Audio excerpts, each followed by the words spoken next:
আসসালামু আলাইকুম রহমতুল্লাহ, আশা করি সবাই ভালো আছেন। পূর্ববর্তী ভিডিওতে আমরা নাউন নিয়ে যাবতীয় বিষয়টি জেনেছি।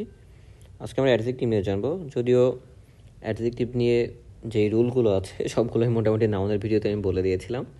কেউ যদি না দেখে থাকেন তো উপরে সাজেশন বাটনে ক্লিক করে দেখে নিতে পারেন। ওটা দেখলে আসলে অ্যাডজেক্টিভের জন্য আলাদা কিছু লাগবে বলে মনে হয় না। তারপরেও আমি এক্সট্রা কয়েকটি জিনিস আজকে বলে দিচ্ছি যেগুলো আসলে গুরুত্বপূর্ণ আমাদের অ্যাডজেক্টিভ শেখার জন্য। তো অ্যাডজেক্টিভ আমরা জানি, প্রথম কথা যে অ্যাডজেক্টিভ হচ্ছে আমাদের নাউন এবং প্রোনাউন, এই দুইটা জিনিসকে মডিফাই করে। নাউন এবং প্রোনাউন, এবং নাউন এবং প্রোনাউন বাদে বাকি যে পার্টস অফ স্পিচগুলো আছে সেগুলোকে মডিফাই করে অ্যাডভার্ব। তার মানে নাউন এবং প্রোনাউনকে মডিফাই করে হচ্ছে অ্যাডজেক্টিভ, এবং নাউন প্রোনাউন বাদে বাকি যত পার্টস অফ স্পিচ আছে সবগুলোকে মডিফাই করে হচ্ছে আমাদের অ্যাডভার্ব। অ্যাডভার্ব নিয়ে পরের ভিডিওতে জানবো। এখন একটা জিনিস নিয়ে অনেক প্রশ্ন এসে থাকে, দেখবেন সব থেকে ইম্পর্টেন্ট যে জিনিসটা, সেটা হচ্ছে আমরা যদি একটা অ্যাডজেক্টিভের সাথে এলওয়াই যুক্ত করি সেটা কিন্তু একটা অ্যাডভার্বে পরিণত হয়। আবার যদি একটা নাউনের সাথে এলওয়াই যুক্ত করি সেটা কিন্তু একটা অ্যাডজেক্টিভে পরিণত হয়। এটা থেকে কিন্তু প্রশ্ন আসে। এখন বেশিরভাগ মানুষ মনে করতে পারে যে শুধুমাত্র এলওয়াই শেষে থাকা মানে সেটা হচ্ছে adverb. It's not true. Okay, শুধুমাত্র এলওয়াই থাকলেই সেটা অ্যাডভার্ব হয়ে যাবে না।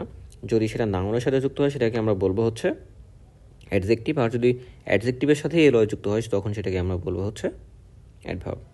যেমন মেডিকেল অ্যাডমিশন টেস্টে প্রশ্ন এসেছিল এই 14-15 সালে সম্ভবত, হোমের সাথে এলওয়াই যুক্ত করা, হোমলি। এই হোমলি কোন পার্টস অফ স্পিচ এটা এসেছিল। তো এটা বেশিরভাগই জায়গায় ছিল হচ্ছে অ্যাডভার্ব, যেটা জানে না আর কি। আর জানলে সে অবশ্যই, আমরা জানি হোম মানে বাড়ি প্লাস এলওয়াই মানে নাউনের সাথে এলওয়াই, এটা একটা অ্যাডজেক্টিভ। ঠিক আছে, আচ্ছা। তারপরে হতে পারে ফাদারলি, হতে পারে ফ্রেন্ডলি, মাদারলি, এই জিনিসগুলো। তাহলে যদি নাউনের সাথে যুক্ত হয় সেটা কিন্তু আমাদের অ্যাডজেক্টিভ হবে। ওকে, এখন আসুন, নর্মালি আমরা জানি অ্যাডজেক্টিভ সবসময় হচ্ছে নাউনের পূর্বে বসে, পূর্ববর্তী ভিডিওতে আমরা দেখেছি। তাহলে ওটা এখানে একটু মনে রাখা লাগবে আর কি, যে আমরা সবসময় মনে রাখবো অ্যাডজেক্টিভ সবসময় নাউনের পূর্বে বসবে। এখন একটা এক্সট্রা জিনিস আমাদের মনে রাখতে হবে, সেটা হচ্ছে যে যে একটা রুলতেই আসলে আমাদের নাউনকে আমরা অ্যাডজেক্টিভকে আমরা আইডেন্টিফাই করতে পারবো, সেটা হচ্ছে এই কথাটা মনে রাখবেন শুধু, নাউনের পূর্বে যদি আসে প্রাণ, সেই প্রাণ হয়ে যাবে সম্মান। সম্মান মানে অ্যাডজেক্টিভ, তার মানে নাউনের পূর্বে প্রাণ যদি আসে সেটাকে আমরা সম্মান বা অ্যাডজেক্টিভ বলবো। প্রাণ বলতে কি বুঝিয়েছি আমি? প্রাণ বলতে পিয়ার হচ্ছে প্রোনাউন। ওকে, পিয়ার মানে হচ্ছে প্রোনাউন, মাঝে মাঝে প্রিপোজিশনও কিন্তু হতে পারে। আর এই মানে হচ্ছে আর্টিকেল। তাহলে আর্টিকেল নিজেও কিন্তু একটা অ্যাডজেক্টিভ হবে সবসময়, নাউনের পূর্বে থাকুক আর যেখানেই থাকুক। আর একটা হচ্ছে নাউন, নাউন নিজে আসলেও সেটাকেও কিন্তু আমরা অ্যাডজেক্টিভ বলবো। আমরা একটা উদাহরণ দেখি, যেমন which book do you want. দেখুন হুইচ কি, নর্মালি আমরা কি জানি এটা একটা ইন্টারোগেটিভ প্রোনাউন। এখন এটা দেখুন বুকের আগে আছে, বুক আবার কি একটা নাউন, নাউনের পূর্বে আছে। নাউনের পূর্বে যদি থাকে প্রাণ, তার মানে প্রাণটা কি এখানে, প্রাণ মানে এখানে প্রোনাউন। তাহলে এটা হচ্ছে একটা অ্যাডজেক্টিভ, এই হুইচটা, এটাকে বলা হয় ইন্টারোগেটিভ অ্যাডজেক্টিভ। আবার ইট ইজ আওয়ার লাইব্রেরি, দেখুন লাইব্রেরি একটা নাউন, নাউনের পূর্বে কি আছে, আওয়ার। তাহলে নাউনের পূর্বে হচ্ছে আওয়ারটা কি, একটা প্রোনাউন, তাহলে এটাও কি বা পজিটিভ, এই পজিটিভটা তাহলে এখানে কি হবে, একটা অ্যাডজেক্টিভ হবে। তারপরে she is a village girl, দেখুন এই ভিলেজটা কি, ভিলেজটা একটা নাউন, আবার গার্ল একটা নাউন, তো নাউনের পূর্বে নাউন এসেছে, এই ভিলেজটাও কিন্তু এখানে অ্যাডজেক্টিভের কাজ করেছে। বোঝা গেল?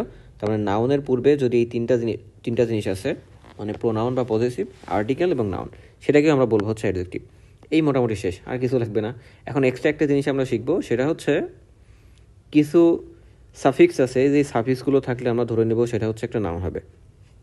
এগুলো আমরা জানি বেশিরভাগ মানুষই, যেমন এইবল বা বিএলই, আইএসি, আইএসএইচ, তারপরে হচ্ছে লেস, এরি, আইভি, ফুল, আর, এল, এন, এইট, এন, এই জিনিসগুলো যদি থাকে কোনো একটা শব্দ শেষে, সেটা কিন্তু অ্যাডজেক্টিভ হয়। কেমন? এটা কোনো একটা বই থেকে আপনারা পড়ে নিলেই পারবেন, অনেক ইজি, যে কোনো বইতে এটা লেখা পাবেন। কেমন? এটা দিয়ে কী কী শব্দ হতে পারে সেগুলো। এখন রুলস অফ নাউন আমরা শিখেছি যে আমাদের ডিটারমিনার্স এবং তারপরে যদি ডিটারমিনার্স এবং প্রিপোজিশনের পরে একটা যদি শব্দ থাকে সেটা নাউন হবে, দুইটা যদি শব্দ থাকে তাহলে প্রথমটি অ্যাডজেক্টিভ হবে, পরেরটি নাউন হবে। এই জিনিসগুলো আমরা শিখিয়েছি, তাই না? এরকম আর একটা রুল ছিল। তাহলে আচ্ছা, তাহলে ওই রুলগুলো আমাদের শেখা হয়ে গেছে।